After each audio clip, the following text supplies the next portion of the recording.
Brasil, olá você aí de casa, estamos de volta com os vídeos raiz deste canal. Comenta aí se você tá curtindo este comeback. Tá saindo vlog, debate com a Fernanda, aqui no Clássicos com o Beto, então se você não é inscrito, me ajuda, porque a gente tá rumo aí ao 1 milhão de inscritos. Vê se você realmente tá inscrito, porque às vezes você recebe os vídeos na capa do YouTube e você acha que tá inscrito, mas não tá, então me ajuda aí, vamos lá. E agora a gente tá em pleno outubro, mês do Halloween, e pra comemorar eu decidi falar da nova minissérie de terror A Queda da Casa de Usher, do Mike Flanagan, o mesmo criador lá da Maldição da Residência Hill, que eu amo demais, Mansão Bly e Missa da Meia-Noite. Esse é o último trabalho dele agora junto com a Netflix, porque depois ele vai pra Amazon, vai fazer filme com o Tom Hiddleston, enfim. E como vocês sabem, né, que eu amei Residência Hill, inclusive vou deixar o link aqui na descrição, porque essa série é tudo de bom. Eu resolvi ver essa série aqui também, então eu vou contar tudo que eu achei sem spoilers,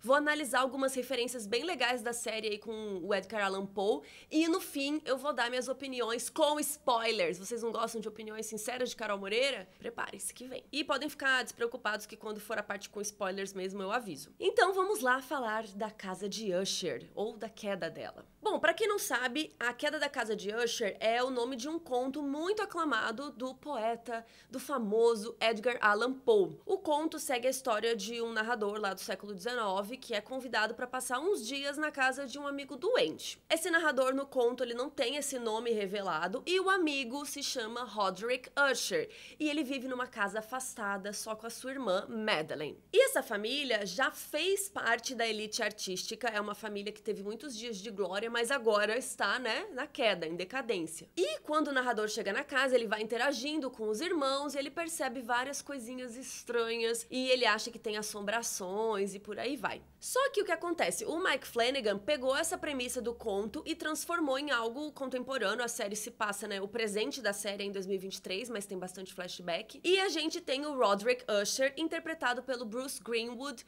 que é maravilhoso. Ele é o CEO de uma grande empresa farmacêutica. Qualquer semelhança com a realidade é igual à realidade mesmo. E a irmã dele, a Madeleine, é a segunda no comando, ela é a COO, ela é interpretada pela Mary McDonnell, que também tá arrasando. E a empresa tá passando por várias situações complicadas, eles estão sendo processados por vender um medicamento que supostamente não vicia, mas vicia mesmo, eles estão envolvidos em corrupção. Então tem muitas críticas à indústria farmacêutica. Quem assistiu Dopesick, também que tava indicado ao Emmy, né? É uma série que mostra muito o caso lá da Purdue Pharma, dos opioides. E o Roderick tem um monte de filho, ele tem 6 e também tem uma neta. Inclusive, a maioria do elenco veio de outras séries do Mike Flanagan, então todas aquelas carinhas que a gente já conhece. Tem, por exemplo, a Kate Siegel, que é casada com o Flanagan e tá em todas as produções dele. Aqui ela faz uma das filhas do Roderick. E tem a Carla Gugino, perfeita, que é uma mulher misteriosa. Eu não vou falar muito agora, nos spoilers eu falo mais dela. Então vamos lá dar uma leve opinião aqui sem spoilers. Eu gostei bastante da série, é uma minissérie, são 8 episódios e ela não é super de terror, não é de espírito, sabe? Ela tem isso, sim, bem de leve, é mais um suspense que vai crescendo aos poucos. Mas pra mim, pelo menos, não é uma série que deu medo, sabe? Eu achei os episódios muito longos, todos têm por volta de 1 hora, e eu acho que se eles tivessem 50 minutos ali, não faria falta, sabe? Porque tem umas encheção de linguiça, umas enrolação ali que eu cortaria. E eu não curti muito umas lições de moral, que eles ficam batendo muito na tecla, sabe? Principalmente no último episódio, que eles resumem tudo, eles pesam a mão demais. Nossa, é aquela coisa assim, quem é malvado se dá mal, quem é bonzinho se dá bem. O machismo, o capitalismo, o consumismo. Tipo, gente, parece que eles resolveram dar lição de moral sobre todos os temas que existem e isso me irritou bastante. Porque pra mim, a crítica já é a série. Eu não gosto quando eles acham que a gente é burro, entendeu? Que o espectador não tá entendendo. Eu tô entendendo tuas críticas, ô Mike, não precisa ficar falando com uma, né, botar um banner. Então isso me irritou ao longo da série um pouco, mas o último episódio, que eu gostei muito, eles batem muito numas teclas de textão, assim, que eu também não gostei muito. Mas o que eu gostei muito da série, como sempre, é o elenco, que é maravilhoso. Inclusive, a gente tem o Mark Hamill na série, o Luke Skywalker tá com uma voz grossa, assim. E a trama é bem interessante. Eu gosto muito como eles dirigem o suspense, né? Mas eu acho que a série acabou se tornando bastante previsível. E isso tirou muito do charme da série, porque se eu pudesse pudesse, eu mudaria uma coisa principal ali que eu não vou falar agora, vou falar com spoilers, mas se eles mudassem uma coisa que a gente sabe logo de cara ali no primeiro episódio, se eles não revelassem essa informação, eu acho que a série ia ser muito mais legal. E outra coisa que rola também na série é que tem hora que isso é bonito e tem hora que isso me irritou um pouco. Coloquem aí o que vocês acharam. São as citações de textos e poemas do Edgar Allan Poe, porque tem hora que eu tava assim, lá vem o cara recitar um poema de novo.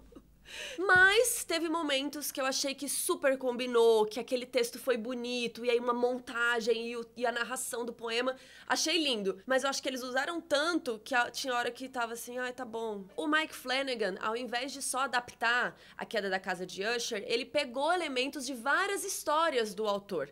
Até porque, como o Edgar é do século XIX, todas as obras dele são de domínio público, ou seja, é free, não tem que pagar. Então cada episódio tem o nome de um conto ou poema dele, menos o primeiro episódio, que se chama Meia-Noite que Apavora, que é um trecho do poema O Corvo. E aí a gente tem todo tipo de referência às obras dele, né? Então tem nomes de personagens, tem situações que acontecem nos contos, tem objetos, o corvo, ele aparece. É uma grande adaptação da mitologia do Poe. Por exemplo, tem um conto dele chamado A Máscara da Morte Rubra, que se passa num reino que está sendo assolado aí por uma praga, e o príncipe reúne vários nobres aí, várias pessoas da elite, e todos eles se trancam numa abadia e eles ficam lá festejando, fazendo orgia, aquela putaria, mas eles estão ignorando as pessoas morrendo lá fora. E aí aparece uma figura de máscara com roupa vermelha e tem uma aparência de esqueleto e sai matando todo mundo ali. Então é aquela coisa que representa que a peste vai chegar pra todos, né? A morte vai chegar também pros ricos, sabe? E a série fala muito desse tema, assim, de tipo, você pagar o preço da coisa, né? E na série a gente tem um episódio com esse nome, mas é um contexto diferente, o contexto é atualizado, né? Então tem uma balada. Tem também um conto, por exemplo, que é o Gato Preto, que um cara encontra o gato de rua, leva pra casa e ele acha que tá sendo assombrado pelo gato. E aí é a mesma coisa, na série tem um gato, mas não vou dar spoilers. E até os nomes dos personagens são referências também. Todos são tirados de algum conto, algum poema, mas não necessariamente acontece na série a mesma coisa que acontece com o personagem no poema tal. Às vezes tem um personagem de um conto X que mistura com a história de outra coisa, sabe? Então é bem a mitologia mesmo. Um exemplo legal é que na série tem um procurador-geral da polícia que tá participando do processo contra essa empresa aí, que o nome dele é o Auguste Dupin. E nos contos do Edgar tem esse personagem com esse mesmo nome, só que ele é um detetive, tipo o Sherlock Holmes, e ele aparece em várias histórias. E esse personagem na série é um cara que tá ali tentando desmascarar, né, mostrar a verdade dessa família. E a gente vê muito um grande flashback do Roderick e da Madeleine jovens, então tem uma linha temporal 2023, tem uma linha temporal lá nos anos 80 e tem uma linha temporal que é mais próximo de 2023, só que antes, então ainda é flashback. Mas lá nos anos 80 tem a esposa do Roderick também, que se chama Annabel Lee. E esse é o nome de um poema do Edgar, que ele fala sobre essa mulher, que ele ama muito, que as almas deles são ligadas. E na própria série, o Roderick vai recitando trechos desse poema pra Annabel. E ao longo da temporada ele acaba recitando o poema inteiro, né? Só que com os trechos divididos. E como eu disse, tem hora que é legal e tem hora que você fica meio de saco cheio. Já essa personagem misteriosa aí da Carla Gugino, ela tem muito a ver com o poema do Corvo. Ela sempre é mostrada próxima a símbolos desse corvo, né? Os looks dela também, às vezes, lembram penas, às vezes coisas pretas. E o nome dela na série é Verna, que é um anagrama pra Raven, que é corvo em inglês. E a série também usa nomes de pessoas reais. Por exemplo, a mãe do Edgar Allan Poe se chamava Elizabeth e tinha o apelido de Eliza. E aí, na série, a mãe do Roderick e da Madeleine também se chamava assim. Tem uma fofoca bafo aqui, que tinha um rival do Edgar Allan Poe, que era outro escritor chamado Rufus Griswold, que odiava muito ele. E depois que o Poe morreu, inclusive, ele espalhou um monte de fake news sobre ele. Essa história é maravilhosa. A gente já contou lá no Modus Operandi, a gente fez um episódio bem especial sobre a morte do Poe, que tá disponível para os nossos assinantes da Aurelo. E ele teve uma morte bem bizarra, assim, e lá nesse episódio a gente falou muito da treta dele com esse Rufus, porque depois que o Edgar morreu, o Rufus conseguiu o direito das obras dele, escreveu biografia e lucrou horrores com o rival dele. Tipo, a pessoa que você mais odeia, você vai lá e pega toda a vida dele e vai ganhar dinheiro, entendeu? E na série tem um personagem com esse nome, que é um empresário que meio que serve de mentor pro Roderick na carreira. E realmente ele é um personagem bem ambicioso, que só pensa em dinheiro, que quer passar a perna nos outros. Então, assim, adorei essa fofoca. Bom, agora que eu falei um pouco das referências do Paul, eu vou entrar nas partes com spoilers. Então, assim, corra para as montanhas se você ainda não viu, porque eu vou falar tudo mesmo.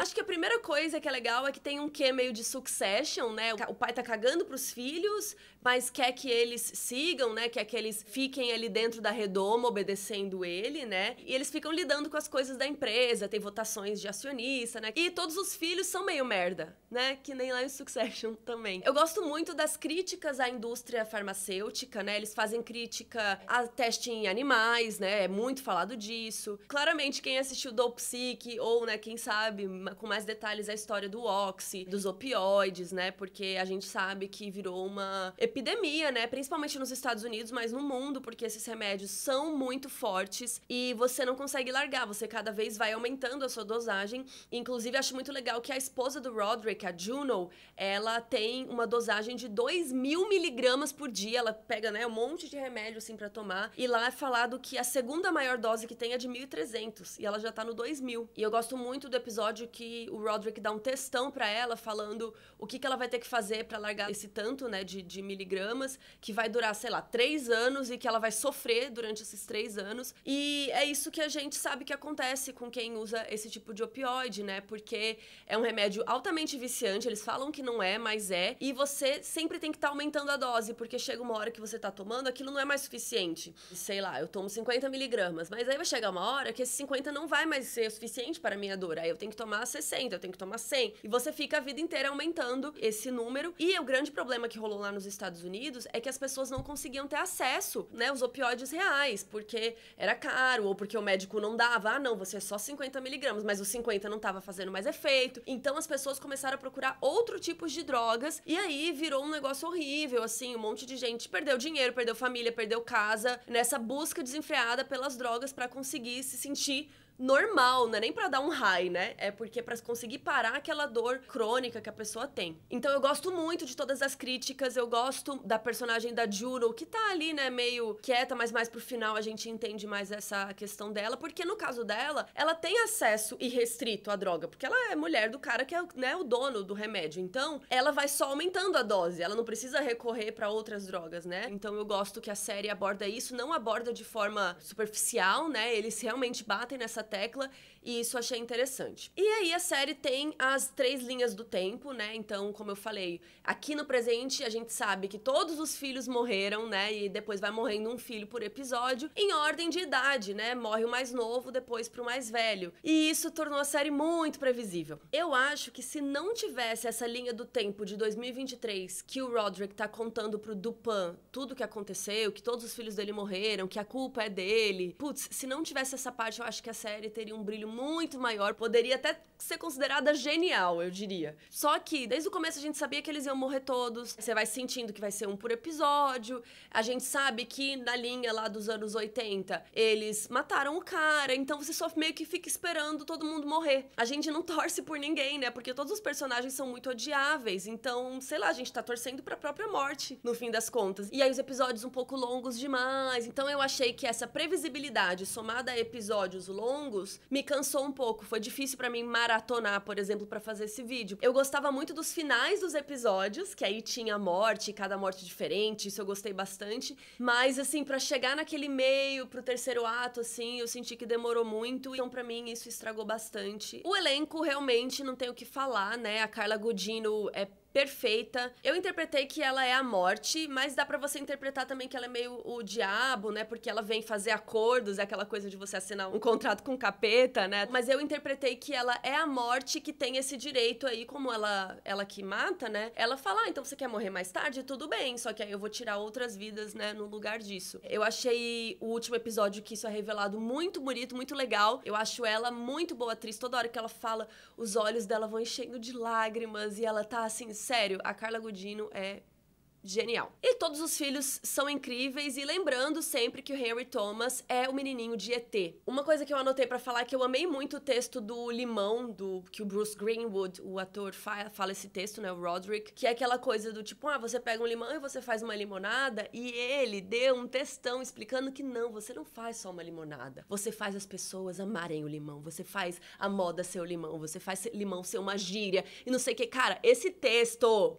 eu tava assim, babando. Eu acho que os meus episódios favoritos são o número 5. Eu acho que ele fugiu um pouco daquela fórmula que tava indo até então, que é o da morte da Vic. E também o final é mais chocante, né? Então, o que vai chegando ali naquela loucura que tá rolando, aquilo me deu um up de novo, sabe? E o episódio final também é muito grande, mas eu acho que nesse caso deu certo, porque precisava mostrar tudo ali. Então, esses são meus favoritos, coloca aí os de vocês. E uma fofoquinha aqui pra vocês é que a maneira como o Roderick e a Madeleine enganam e matam o Rufus é igual a um conto do Edgar, O Barril de Amontilado. É sobre um cara que reencontra um antigo rival e aí faz essa armadilha pra ele. E eu achei até meio poético a gente interpretar que o Rufus, o nome Rufus, era o rival real do Edgar Allan Poe. Então essa morte dele na série, será que foi uma vingança? O Mike Flanagan falou, eu vou me vingar por você, Edgar. E o final da série é o mesmo do conto da casa de Usher, né? O Roderick enterra a Madeleine sem querer, achando que ela tá morta, e aí ela faz esse barulho no porão, ela levanta, ataca ele, e tem uma tempestade que derruba a casa, que no conto é uma mansão, e aí os dois morrem juntos, né? E no conto a gente tem esse narrador que vê a queda da casa, metaforicamente e literalmente, né? Que na série virou o Dupin, esse narrador. Então é isso, eu curti bastante a série, eu curti muito o final também. Sabe quando você fica meio pensativa, assim, meio bugada? E eu quero saber de vocês, coloquem aí nos comentários o que vocês acharam da série, qual é a sua favorita dessas 4 do Flanagan, e já vão pedindo que outros vídeos vocês querem mais ver aqui no canal, e fiquem de olho que tá saindo muita coisa, muita novidade. E é isso, um beijo, tchau!